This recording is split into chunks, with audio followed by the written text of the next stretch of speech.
Hi, Cardiff City fans. It's Glenn Luvens here. I'm here together with Sai. Would be amazing if you all subscribe to Cardiff City World. It would mean a lot, and hope to see you guys soon. Bye. Guys, I'm Sai. Welcome to Cardiff City World. Forgot to clap, so fuck. Get your clap out. Yes, guys, I am Sai. This is Cardiff City World. This is Robert. And this is Matthew. And we're going to tell you a story. Let's get ready to rumble! Never stop, I'll get it if I want it. Gotta make to myself a promise. I won't quit, keep going till I got it. I won't give up till I'm on top. Yo, no, I ain't the type to give up. If I do something, man, I do it till I get what I want. I turn a business out of nothing into something I love. I got a poker face, but honestly, I'm not one to bluff. I flip a switch, never miss, man, I always stay up. Don't let them see you, bitch, always have a plan to stay tough. This life ahead of you ain't easy, it was built to be rough. But that's what makes a personality, is tragedy, bruh. So keep your head on your shoulders. Now we ain't out here moving rocks, we out here moving boulders. Now we ain't getting posterized, we out here making posters. And we ain't got nothing to hide, we move forward like soldiers. You better wake up for the pay stub, or you'll pay up. Don't make love to the game, bruh, fuck the game up. Change up, rearrange stuff to your greatness. Famous for the way up, play the game, bruh. Never stop, I'll get it if I want it. Gotta make to myself.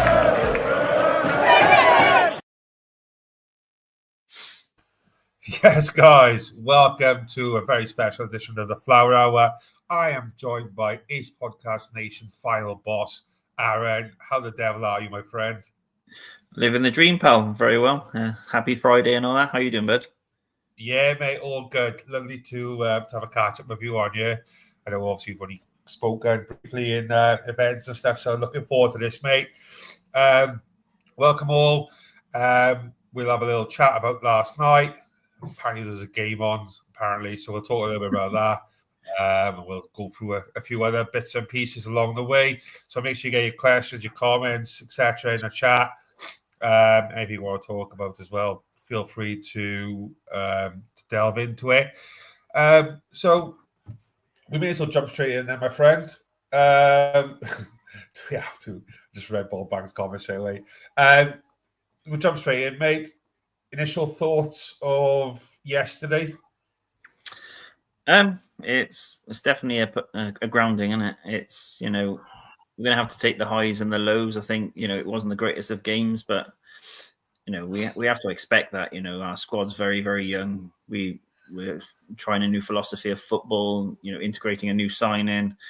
There's a lot going on, mate, in there, and we can't look at it at just that one game. Over 2 games we've taken 4 points. I start to review sort of seasons when we start hitting 6 and 12 games.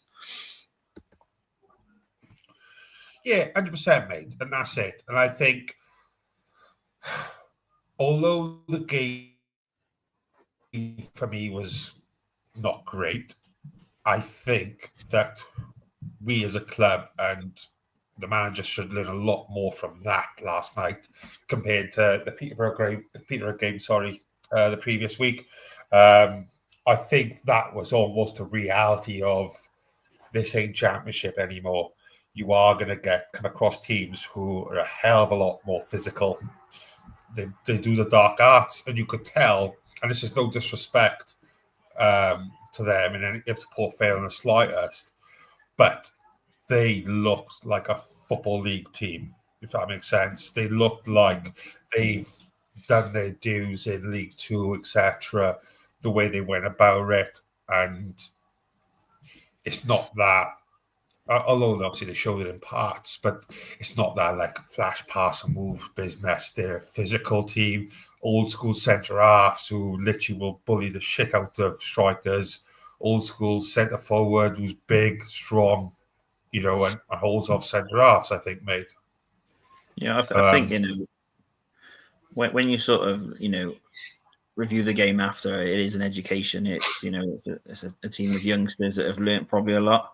The manager's probably learnt a lot of, more from his players he did yesterday than he would have, like you said, at the previous game. And it also sort of bodes well for the rest of the season. There's a clear sort of philosophy of how we're playing, but that was a much narrower pitch. It was telling that we were sort of a bit lost with how we were looking to do. So it's nice to see that,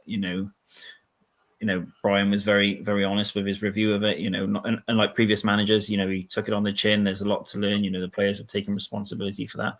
And I think it'll only bode us, better for the games coming, so yes, it was crap. Yes, it was shit, but I think there's going to be a lot of learning from that. And you know what? It's another game under some of the players' belts. I've only hit 2 Football League games against a really established Port Vale team, to be fair.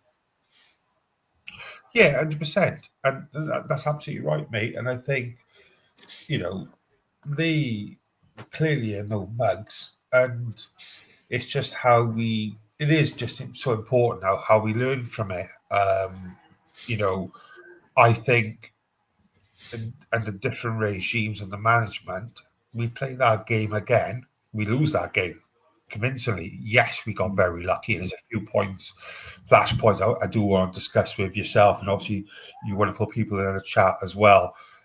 But I do think that under different management, we lose that game last night. I do definitely think that there's definitely changes that's needed. Again, we'll cover that along the evening as well. And I was disappointed with the performance, I'll be honest. But now that the dust has settled, I think that reality is just not a bad point. And it's a clean sheet as well, mate. We don't see that very often, do we? Well, that's the reality, innit? I was reading the comment on Twitter, and it was, if you play poor, don't lose. We've done that. We've taken a clean sheet away. Okay, it doesn't look great on the functionality of the forward part of it. But if people just look at the result defensively, we must have done well. We've kept a clean sheet, something we didn't do the other day. It's a foundation. It's something to build on, They will be hurting because there will be an expectation of our team and our players. And if any of our players thought they were bigger than they are, that'll be the humble, the awakening that they need. And, considering the changes we've gone through, how short we're actually in Brian's sort of tenure, you know what? 4 points in 2 games is not a bad turnaround, to be fair. 100%. And we go in top of the league as a stands, so we'll take that for the time being. So just to change up a little bit, talk about the team last night. Well, we may as well start with the keeper. Trot, what was your initial thoughts, mate? I was surprised he started. I thought Turner did well, the other day, and I thought he thoroughly deserved to get the nod. However, when Trot started, and I obviously reviewed and watched the game, you could see why he's been put into that position. He's quite a forward-thinking goalkeeper. He likes to bring the ball out. He likes to try and create things. And I think with the way that Brian set up our sort of our 2 centre halves, he's trying to get footballers in around there to put us on the front foot. And I think it was a few moments of that as fans we like to watch with the goalkeeper. But I think disappointed he was dropped, but I get why it's happening, and I can see that what they're trying to build around that. Yeah, he did give me massive anxiety, I got to be honest. And it's not through any fault of his. So I think he did a decent enough job last night, but it puts the fear of God into me, this passing around the back. It scares the absolute poo out of me, to be honest, mate. Because we've seen this so many times in the past, etc., when this has happened, and it's not. And we were talking about our side chat, me and the rest of the Nation Army podcast army, that I think that he is going to get caught out. He will get caught out this season. There will be mistakes, and when those mistakes do come from playing out from the back like that, it's just then how obviously he reacts to that. That's not me trying to piss on his chip straight off the bat, like he just made his debut, etc. But it's going to happen, mate. You could see it's going to happen eventually. What I did like about him though is he was commanding the box was pretty good. There was a few times he bellowed at his centre halves, and I think that's something Cardiff City have lacked over the years. And I think it's a foundation for him. He looked like he had all the attributes, but it's game 1, isn't it? 100%. So another big flashpoint for me was Joel Bagan's foul. Red card, in your opinion? Yes, if I was on the receiving end of that, or it was against Cardiff City, I would be calling that. It's reckless, it's endangering player safety. I think the referee's given the benefit of the doubt at that point, to be fair. But I don't think you could argue if that red card was given. Would you agree? Yeah, I think so, mate. I absolutely agree. I think that there was a few flashpoints during the game yesterday with the 2 or 3 offsides where we got very lucky, and I think that we are. I spoke to you off air, and I've spoken to the guys in the chat about the Brum Ipswich game, what's happening right now. The refereeing and that is horrific, by the way. How unfair the treatment can be for Cardiff, but I think we got the luck of the dice last night. I think with a few decisions, another day we could have been done big time with that. I think they were very kind to us last night. He did take a bit of the ball, but he's out of control. As per the rules, mate, when you're out of control like that for a tackle, there's only one thing that's going to happen, isn't it? Yeah, absolutely. So we may as well jump on to the next points then. The offsides. Any of them offside for you? I know there's already a bit of interaction in the chat about those. What do you reckon? To me, and if they're against us, I'd be fuming. Like that one that hit the back of the net. I don't know what the referee's thinking, or the lino, to be fair. I'm not going to moan about those decisions because obviously it benefited us, but it was just they were really, really poor. They were tight, and you're going to get this at that level, aren't you? But for all the decisions we probably didn't get against Peterborough, it's starting to balance ourselves because we were very lucky yesterday. And if we'd have lost that game 1 or 2-0, we wouldn't have really complained with the performance, nor would the manager, to be fair. But someone upstairs is looking after us because we've scraped and we've won the lottery on last night. Yeah, 100%. I know, there's one like that one. I've seen different videos and different screenshots of it, and you could argue to the birds come home like that he was on, and if he was to draw the lines with VAR, he'd be off or we'd be on, and it is and how many times have we conceded to ones like that over the years, in recent years, last season, so it is nice somewhat to get the rubber green light and to get rid of luck, because God knows we friggin' need it. It was their response as well, though. They didn't even. It was Port Vale's response. There was no even protest about it. And I was just really surprising. It was so maybe caught them by surprise as well that they'd actually hit the back of the net. Maybe. So we'll go through the team then. So there's been a lot about. I've seen read comments, posts about the lineup and things like that. So I thought we'd go into that a little bit, mate. Obviously, we touched upon Trot already. Chambers, obviously coming back, named captain after Rousey obviously left during the summer, who's apparently, by the way, going off topic, training Aldershot at the moment, I've seen earlier on. So fair play. Good luck to him on that. Is Chambers the answer at centre half for you? Would he be your centre back, your captain, your leader? He would be my centre half at the moment. That's a massive fired question there, by the way. But my honest opinion, I don't think he is. If you'd have asked me beginning of the season, I would have probably gone Fish and the youngster Lawler. But obviously, I think he's getting hooked around 60. At the moment, with the way that I'm seeing the league set up, I would have probably gone Darland and Fish. I think you need 2 dogs in there. It seems to be it.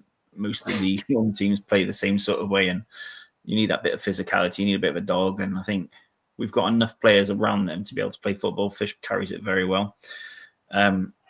Chambers is just a strange one because he's the club captain now, and you've got to try and fit him in that team. Normally I would have sat him at 6 instead of Wintle. But I think Wintle's doing really well. You know, he went on his greatest sort of moments yesterday, but I can see what he brings to the team. So I just don't see where Chambers fits in at this moment in time. Not saying he's not the answer going forward. You know, I thought under Ramsey last couple of games of the season, I thought he did really well when he was dogged. But I don't know if it's just not fully fit, if it's just the pressure of being a captain at the moment. But I don't know, he just didn't look the part yesterday. But you know, there's many factors it can be. So it's brave by Brian, but the problem is now he's selected him and he's got to back him, hasn't he? Yeah, I think if he's not going to play him at 6, I think the only way it would work, and it probably won't happen, given that he's probably set in stone his setup, would be to go with a 3 at the back. To have like Chambers, Lawler, Fish for argument's sake, or something along those lines. Because I think with Fish, touching on quickly, I thought he did really good when he came on yesterday. I know he got it on for Lawler. I thought he did a decent job. But I agree, mate. I don't think that it's a difficult one because obviously he's just been made club captain, but I don't think he's fits in as one of the best centre halves we got at the club at the moment. I know the bar's not extremely high, don't get me wrong. And I agree with what you say about Wintle. And if it's not Wintle, Turnbull, for example, or whoever else, maybe who does the 6, I don't think he's ahead of those at the moment. So unless they do it like he's just a big part club captain, I'm just pick and choose when he plays because he's not going to be playing. Given his record, he's not going to be playing every single match. He can't deal with that physicality of playing Tuesday, Saturday, Wednesday, Saturday, or whatever it may be. He can't do it. There's no way in a million years he can do it. So, what would your centre half pairing be then? As much as I love Lawler, I think I would probably go Dahl and Fish for now, for me. And it bugs me of that. And it's not a thing on Lawler in the slightest. I just think he needs to be eased into this division a bit more. I think it's clear that he needs to be eased into it, hence why he's coming off on the 60s constantly. Or go with a 3 at the back and go Lawler, Dahl and Fish were wing backs, but then obviously you lose in the midfielder then as well. So it's damned if you do and damned if you don't, I suppose. Lawler's also an option at left back as well, though, isn't he? Yeah, and again, I don't think I know obviously taking that silly foul away from me yesterday. I don't think he was great.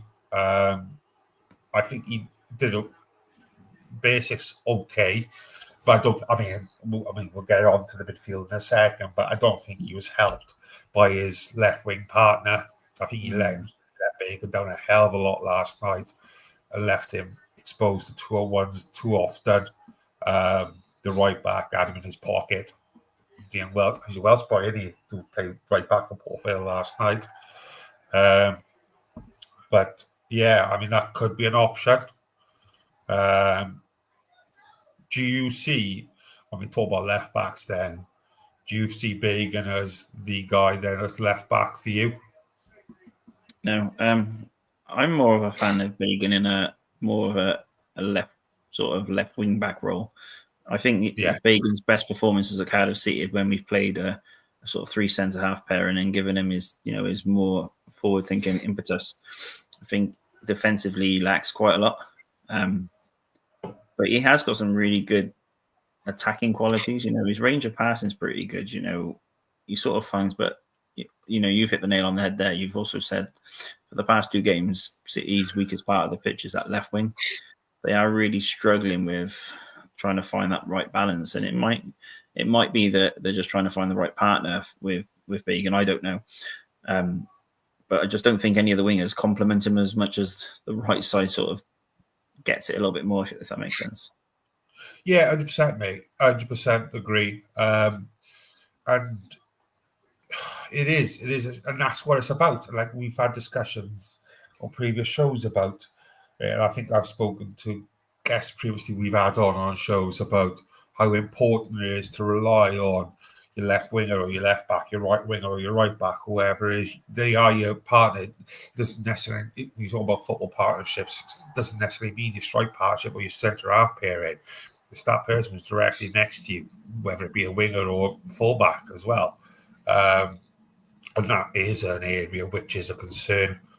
I think we'll talk about transfers a little bit later on, I expect. But I mean, that for me, that's something that needs to be addressed. Yeah, I think.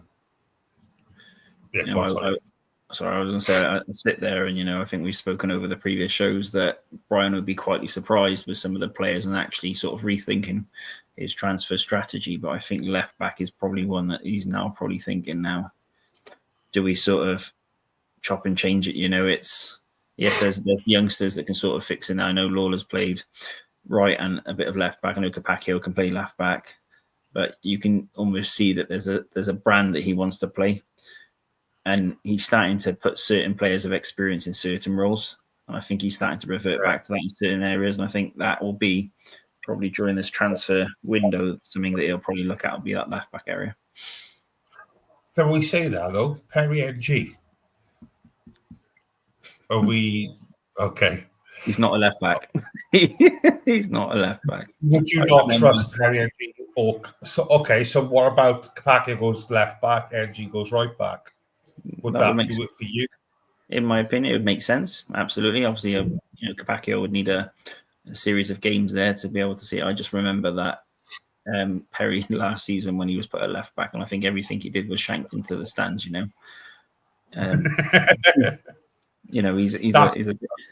He's a great player. Cardiff shirt again, obviously. He's a great player, and I think he would fit Brian's philosophy, massively. But then it has to be on the club's terms and in the right spaces. It's not go down the routes we've gone down before, where we're just putting players in certain roles because we're trying to find homes for them. I don't think that's the right thing to do. But that right side, you look at it, is stacked in it. You're talking about Perry and G, you're talking about Capaccio, Lawler as a third option, Chambers can play at right back, and it's great to have those options. And you look at the left hand side, and you think, but we've got to trust the manager to make the right decision. But he seems to be at the minute, whether he's looking for someone and he's just trusting Bagan or he has faith in Bagan. It's what it is.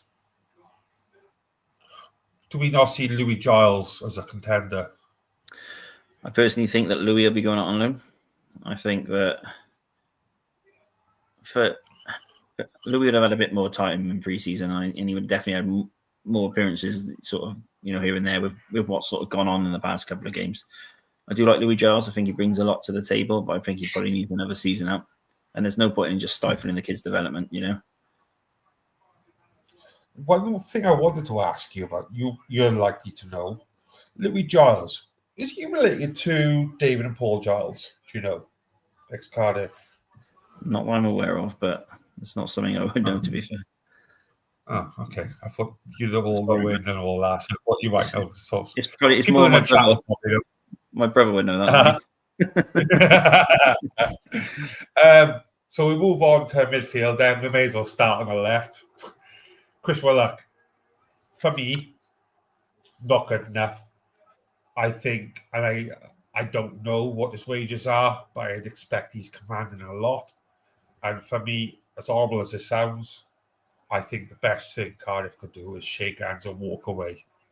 I think that he was frightened last night to put himself in a tackle, and so much so that I think he might nearly have hurt himself because of you're taught as a young kid with tackling, you pull out of a tackle, you cause more harm to yourself. And I think that it was apparent last night that for me personally, that he was going to get himself frigging hurt because the way he was pulling out of tackles, and he was more worried about hurting himself and was probably going to cause more damage to himself and the team as well, my opinion.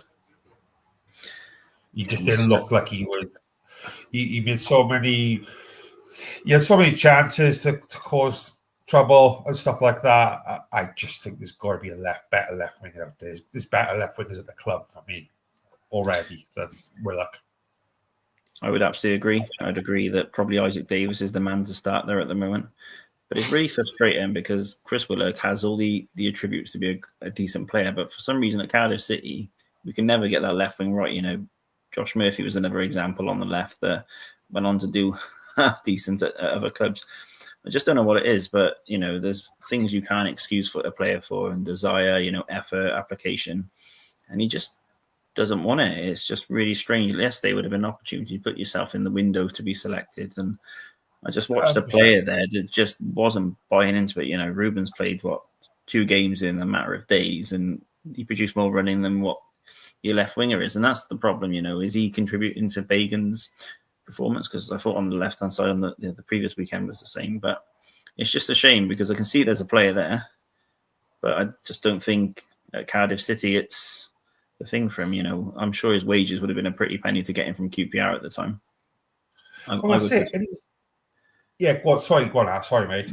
No, I'm just I would prefer to be invested in another area because I think Isaac's sort of down that side. I think it would do really well. And it's like, what was I going to say? Oh, Christ, I interrupted you and I forgot what I was going to bloody say now. Sorry, pal. So that'll teach me, won't it? No, what I was going to say was, I can never pronounce his name right. Naya Tanga. Sir? Is it Naya Tanga? I think Sai keeps calling him. That young 19. Yeah, that's the one. 21s.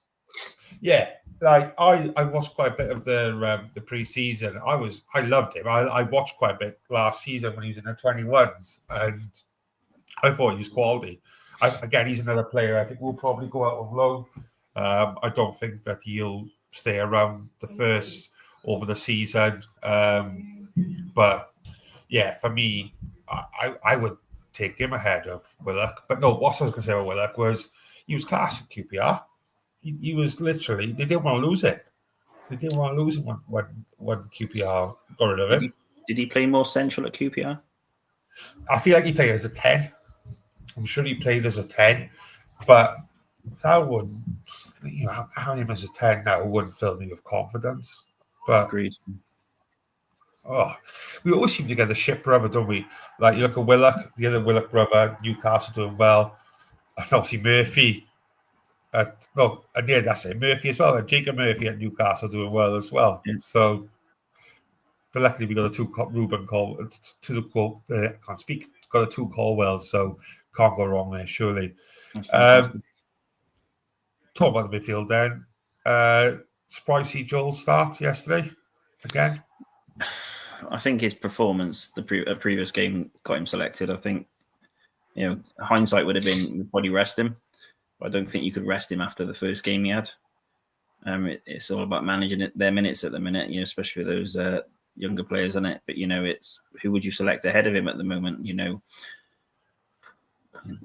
you just don't know, do you? You know, would we select the chap that came on the second? See, my name's gone.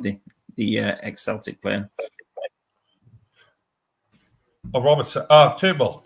Turnbull, sorry, that's it. Yeah. So would you bring Turnbull in that, but it slows the midfield down? I don't know. I just love the tenacity of the young Colwell. I just think he sets the tone and epitomises everything Cardiff City's about. And I don't want to take that out from the team because you need someone on that front foot. You know, last year we had Robertson doing that, but obviously Robertson's not fully fit. And when he's fit during pre-season, he didn't look as interested as he was last year. So. And that's a good point, actually, with Robertson. I know someone was mentioned in the chat a little bit earlier. Does Robertson, when he's back and fit, does he go straight into the team for you? Or do you think that we don't see him again for Cardiff? He's another one of those where he ain't going to put a Cardiff shirt on again. The problem is probably the money and the value he's worth, you know. Can Cardiff City to afford to sit on that and leave it on the bench? I don't think so. You know, what is his best position? I've seen him play at 6, I've seen him play at 8, and then he's played at a 10 sometimes. You know, I wouldn't know what his best position is. I just think, you know, is he ahead of any of, you know, Ruben? No. You know, can he fit alongside a sort of a Joel in centre midfield? Probably, yeah, that would probably be his strongest position, and leave Wintle at 6 for the time being. That's the only way I can see it, but I wouldn't have him as a 6 anymore. I just don't think he has that. And it's a shame because he's got all the attributes, and, you know, he lit up League One with Portsmouth, didn't he? So Yeah, exactly. And that's it. I suppose the main thing is his attitude now. Is what attitude is he going to come into this season with? Is he going to come into it with a fight or flight and just how far? Do you know how far away he is, mate? the last I heard, he was about 2 weeks away, wasn't it? But I think the problem with him is he's got all the ability. It's just the attitude. You know, he's blessed that a lot of players don't have all that ability. You know, and would die to put these shirts on. So he just, I hope Brian's sort of almost having that conversation with him. You know, if his head is distracted, he is looking at different clubs and that. Do it in the right manner and earn it by performance. Well, that's it. And you'd like to think Uncle Gav will be in his year as well, giving him some harsh truths. I don't know obviously how close they are, obviously, but I can tell you now, Gav comes down a lot to watch him. Does he? Yeah, good. What was I going to say to you? So, yeah, with the midfield, obviously we touched upon it a bit. There was a lot still from Ollie Tanner last night where the stop-start, the back reversing, which I thought we were going to get away from. I almost want to see, mate, force them to swap wings and put a left footer on a left wing and a right footer on a right wing. I know that's uncalled for and unspeakable nowadays because that's just the way it is, where a left footer goes on the right and a right foot goes on the left, etc. But if you haven't got, this may sound like a dick move, but for me, if you haven't got the ability of like a top end player who can cut back on your left and etc. when you're playing on the right, then just do basics. Literally just get down that byline on the left hand side, on your left foot, cross it in. Right hand side, right foot, cross it in. Like, for me, just do the basics. Keep it simple. Keep it basic. Fuck me, we're in League One, not playing Champions League at the moment. Yeah. Let's just keep the basics right. Just ping in balls into the box for Salek or Ruben or wherever it may be. Because, like Martin says here, we will get into comments in a second. But the end product was shite last night. It was absolutely pathetic. Every single one of them with the crosses, whether it be Tanner, Willock, whoever it may be, it was so poor. So poor. The quality was not even League One standard last night, mate. My under-11s football boys could do better with crosses than that. Because how many times did we see cross come in and literally got 6 feet past everybody and straight out for a goal kick or whatever, mate, or for throwing on the other side? That's basic shit, isn't it? Come on. No, yeah, you're absolutely right there.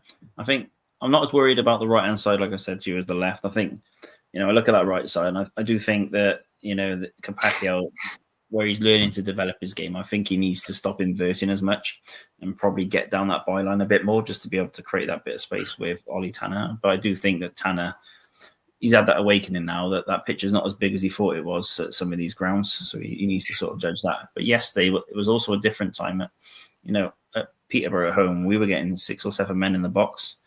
That wasn't happening yesterday. And I think with that, I think he's got that great quality out there. And you're going to get that with Tanner. He's going to be an up and down player, and he's still relatively young himself. But yeah, he shows he's got it in the locker. It's just trying to get the best out of him. I think he's another one. Is he fully fit? I'm not 100% sure just yet. But I think that will be predominantly our main sort of starting lineup for the right hand side, and I think it's going to grow as their relationship grows. I think it'll be great. And you can see you've seen it in the first game. Certain things were starting to come off the little cutbacks and bits and pieces, and these sort of things, they need to be worked at. They just don't come overnight. But you're absolutely right. It was shit last night, but it's going to happen in it. But what we need to make sure is that Tanner, in that case, he doesn't shirk away from it, and he keeps getting at it. He doesn't let him knock him back. And it was nice to see a social media post on Instagram. It shows that he actually does care a bit. Yeah, and you know what? He's got one of the best touches I've ever seen. Like his touch when they're crossfield ball is outstanding. I think it's quality. It might be basic bitch stuff to a lot of people and a lot of players and stuff like that, but there's nothing I find more satisfying when a 60-yard pass or whatever is coming across from one side of the pitch to the other, and he literally takes it down on a literally right to his feet, keeps it under control, ball doesn't go anywhere. I love that. I love seeing that. And that probably is shows the quality of what I was as a footballer when I played and finished to get excited about stuff like that. But I love it. And I think he's got it there. And again, it probably, again, not to harp on, but we've obviously had people, ex-pros on and stuff like that in the past. We've discussed it, how important confidence is. And the reality is, some of these players, a lot of these players are probably still, confidence has hit the shit. It's been hit the six. Agreed, yeah. To have a season like that last year, and all right, yes, a lot of the senior players, a few of the senior players are no longer within the squad, and a lot of the team playing are not who played last season, but they still would have been in amongst it.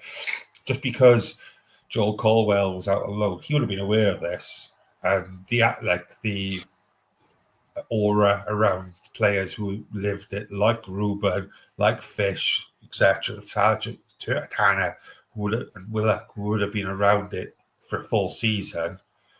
Yeah, that stuff can rub off. So I think it's important to shrug that as soon as possible. And yes. I want to talk about Tuesday with you in a second. Christ alive, it's 20 to 10 already. I will jump to the comments in a second, guys. Sorry, I know we've got a bit carried away. What was I going to say? So yeah, Starvz, that brings me on nicely. How do you think he did yesterday, mate? I definitely think he's having an awakening of what League One's like. It's every game he's taking a beating. I think he's also adapting to the way that Brian wants him to play. I think Salek's more, for his size, he's quite a mobile guy. He likes to get on the front foot and get in around the box. And at the minute, his job is to bring other players into the game. I think he's learning that part of it. He's growing into it. I think, he's had a decent pre-season, but I think there's the integration of what's now expected. And when you're playing teams and you've got a lot of young players around you, there has to be a focal point where you can just get that ball at the pitch, hold it, and just bring everyone up and sort of take a bit of a battering. And I think, unfortunately, that's where he's at the minute. The goals are definitely going to come, absolutely. But I just think at this moment in time, it's just about taking the knocks, getting the minutes up, and everything else will come with it. You probably have a few nose jobs by the end of the season, I imagine. Took obviously a smack within the first 3 or 4 minutes, was it? I think yesterday he was busted open. What I would like to see more is, though, just for players to be a bit closer to him when we are going direct, to be a bit closer on that shoulder of his. I know it's tough, like that centre half. Was there this girl's surname, didn't he? What was his name? Not Deidre, was it? Whatever his name, the centre half was. Oh, fucking Deidre. You know what I'm on about anyway. But he was a big bad bugger. He was that guy, and you obviously didn't get much of a looking against him. But what I'd want to see is when we are going direct and stuff like that, Ruben and the wingers or wherever are gambling. Get ready for the flick-ons and stuff like that. Deborah, thanks, mate. I'm not, in fairness, we're a million miles off from that. Deirdre, Deborah. Oh, Christ. Only on flower hour time. That's literally that's what you want, to be there for the flick-ons for the second ball, because Mountain Times yesterday, I think they must have won about 90% of second balls, not just from the striker point of view, but from a defensive standpoint as well. I think, which we will get to briefly in a sec, I think we'll see a bit of a different team, I think, for the EFL game, the cup game on Tuesday, is it? Swindon, is it Tuesday or Wednesday? Tuesday, I think, isn't it, mate? Tuesday, isn't it?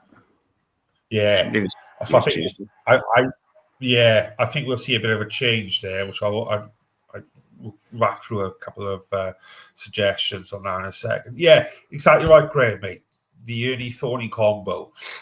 That's another point. Do we go with a two up the top, a big man, small man, Callum Robinson and Salek up top? Is that an option? Do we go diamond, for example, midfield, left midfield, right midfield, wherever they may be, Cam, Ruben, CDM, Wintle for argument's sake, and then go Cam Robinson and Sarge up top? Or Sarge and Isaac Davis, for example, up top. And you got the speed then behind. Bit old school, but this is an old school division. You have old school teams like Port Vale in this league. I would love that. I'd love, to play able to play two wingers, two forwards. But the problem you've got with Robbo is I think Robbo, you're not going to get that many games out of him this season. Or if he gets to about 25 games, I'd be surprised. I think they have to manage him well. And also, I just think his body language when he's coming on at the minute, he just looks a bit like he's either frustrated or he's not getting the minutes that he thinks he deserves. And then when they bring him on for Salek, that long ball up to him was just silly yesterday. That's a waste. Such a waste. It just dragged us back. That first ball went up to it, mate. Oh, Christ, that first ball went up to it. I thought, what the hell are we doing here? Because he is not that striker. And then that's another one, mate. You talk about attitude and stuff. If it's not to be with him, just cut ties, shake hands, walk away. Thank him for his service. And he has done a good job. I know he's had his problems and stuff like that, but he's helped us out the shit a good few times. But I think he thinks, and maybe he is, he's not a League One player. He should be playing at a higher level. Then fine, let's get the wages done, off the wages, take whatever cash we can, and let him go. Because we have got some strikers there. I would just love to see another player of the Salek ilk, maybe not as good, but somebody that you can bring on that can actually take a bit of a battering and get the team up the pitch. I think that's what we're going to probably lack this season. If Salek is getting your 70 minutes about him and closing out games and that, I don't think Robbo's the man to do that. And that's not because of his ability. I think it's just the way that he's made as a striker. I don't think in that league you can't compensate for drumming the ball up pitch to him and then they picking it up and then you're going to just invite the pressure on. That's the only thing that I've noticed in the first couple of games that probably needs addressing. Just a bit of game management there and just looking at just an option there. There's nothing wrong with going a bit old school, and having to bring a bit of a target man just to see out these games if you can find that. I just don't think that Robbo's the sort of guy for those sort of moments, Yeah, 100%. I mean, what about you say about that sort of player? But what about Kanga? Wonder where he's doing these days. Probably playing basketball or something, to be fair. Oh wow, he's oh, yeah, he was on his way to a hockey game, ended up in a basketball game, I expect, or whatever. Right. Obviously, just jump to the comments quickly because I've literally not gone to any of you for a second. Jonathan, I'm not reading now about Carlin. I won't have anything bad to say about Carlin ever. What we got to evening, Paul. Welcome. Martin says, if we want to be contenders for promotion, we need to have dominant centre halves. We're a long way off that. Yeah, I think obviously we touched upon that a little bit earlier. Not on. Graham is still annoyed. That's after seeing my face, I expect probably doesn't help matters as well. Jono says, to be fair, we played honkingly bad last night. And compared to the weekend, we did lose. Exactly, mate. Bob Bank, yes, mate. That's what we're all about. Clean sheet away from home, we would have been buzzing with that last season. I'd love to know how many clean sheets we did have last season. I don't think it was. Personally, I think you could probably count them on one hand.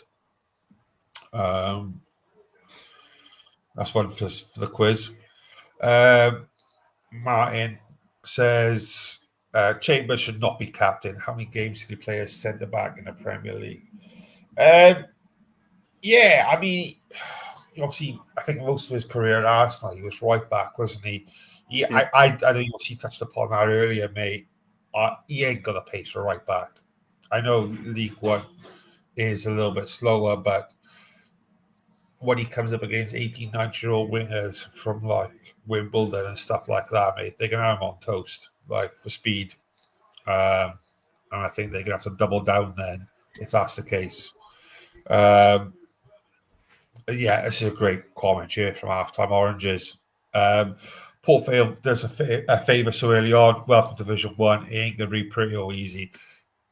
That's it. I think that's a perfect way to describe it. Like, it's a reality check last night was, mate, we come away unscathed somewhat. There'd be a few bruises, a few bruised egos, I think, as well. This morning, I think there would have been. But he's absolutely spot on, or they're absolutely spot on there that it could have been a hell of a lot worse. And this hopefully was the reality check we needed so early on in the season, I think. And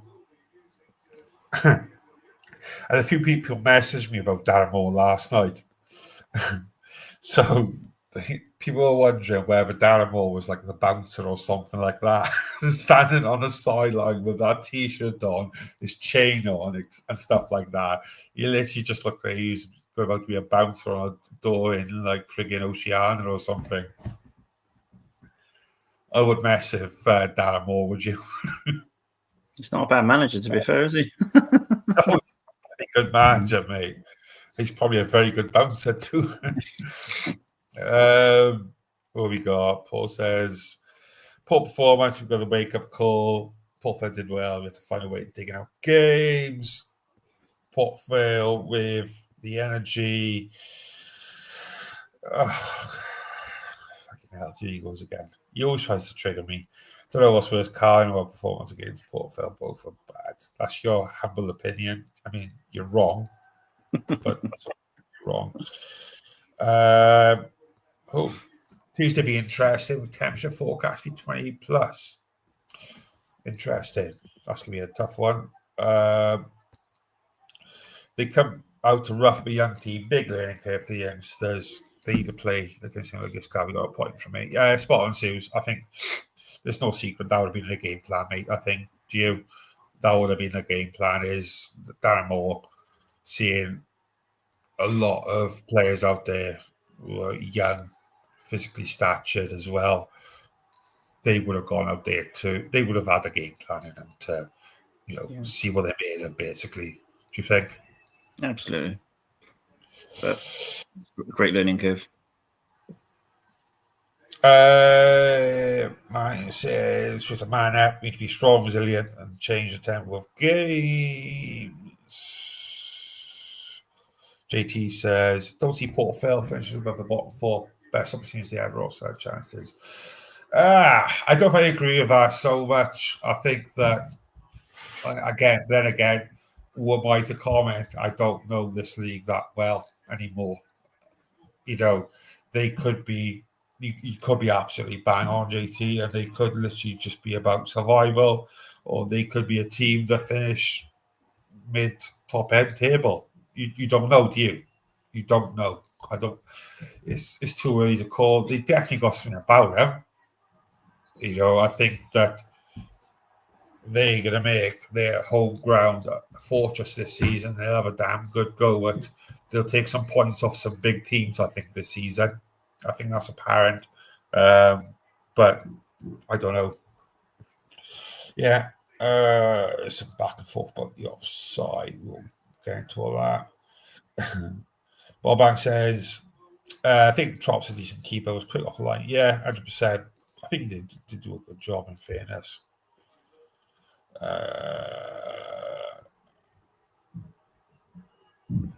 Chambers at 6. 3 at the back does not suit us. Yeah, that's fair. What we got? Oh, it was just paired 93rd minute. Oof. Is that to make it 1-1 or 2-0? 1-1.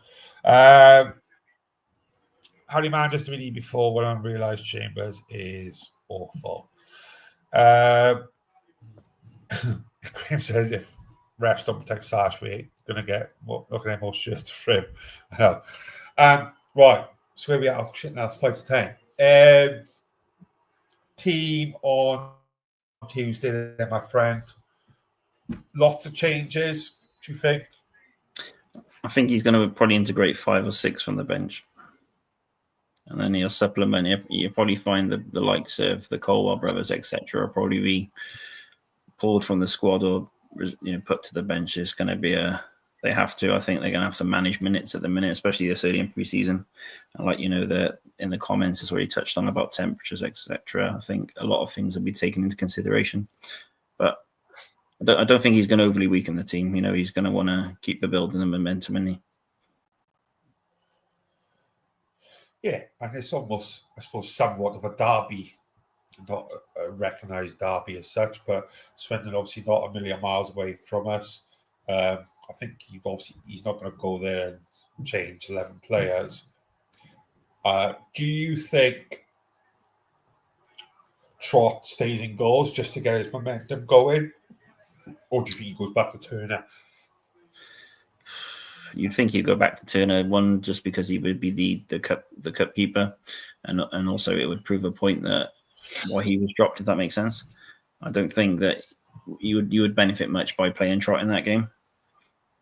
I think what Trott needs is a I know he's been here for a week or two, but just getting him comfortable, getting him settled, and just getting these cup games not out of the way because we want to win them, but just let the players that have been in done a full preseason, know the expectations, just play it.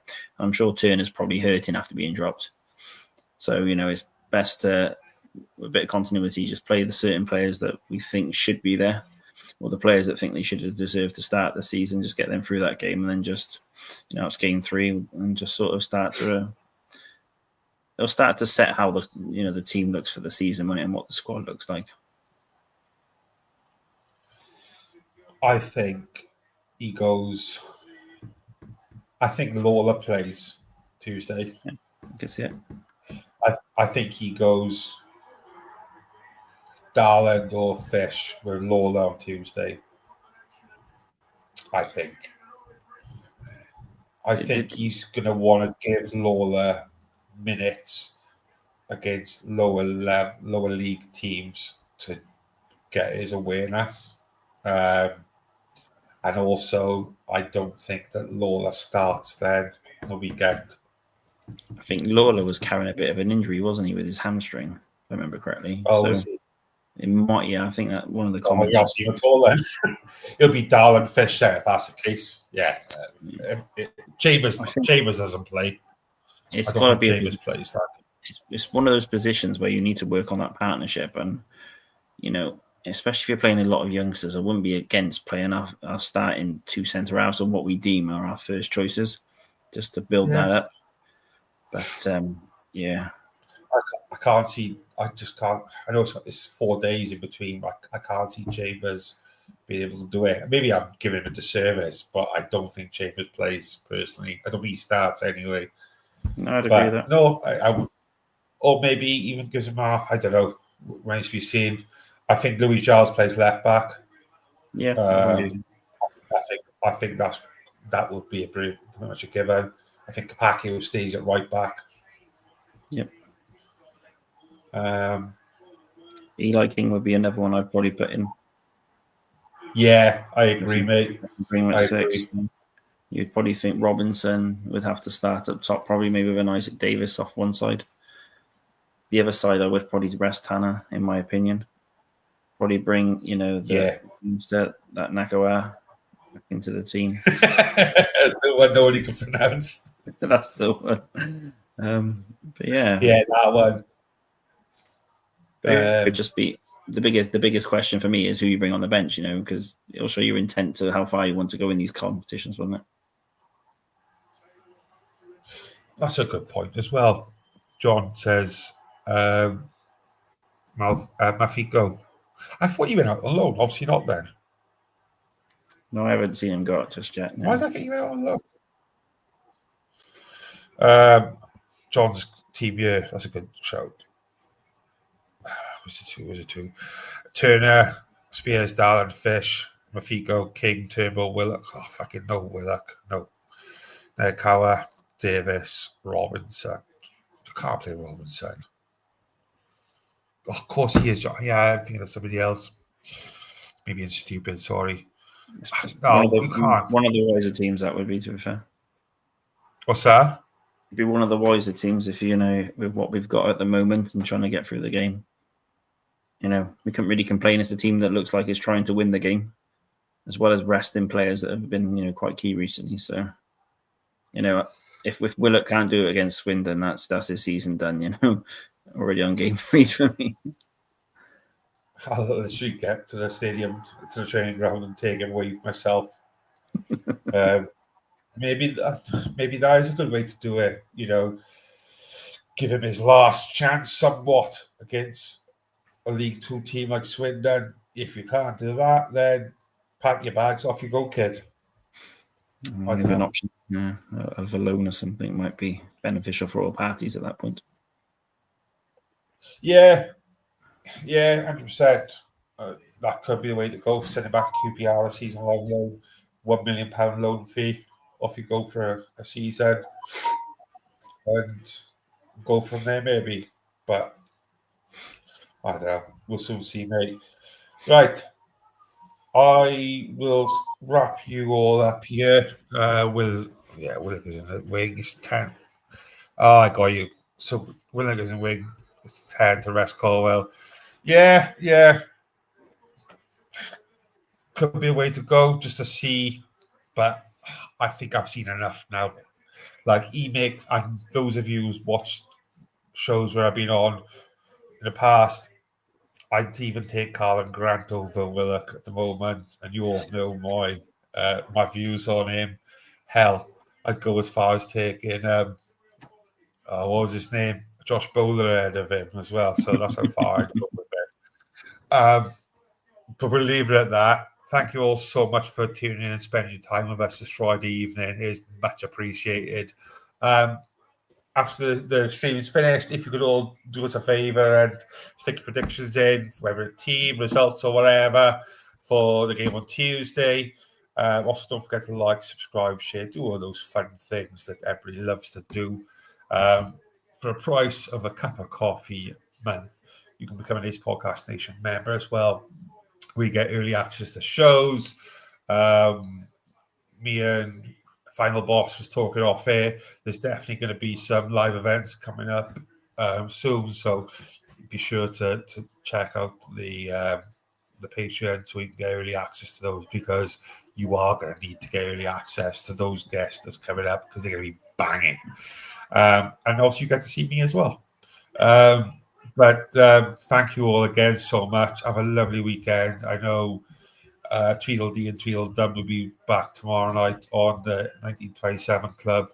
And then there'll be some other stuff going on as well. I'll see you all next week.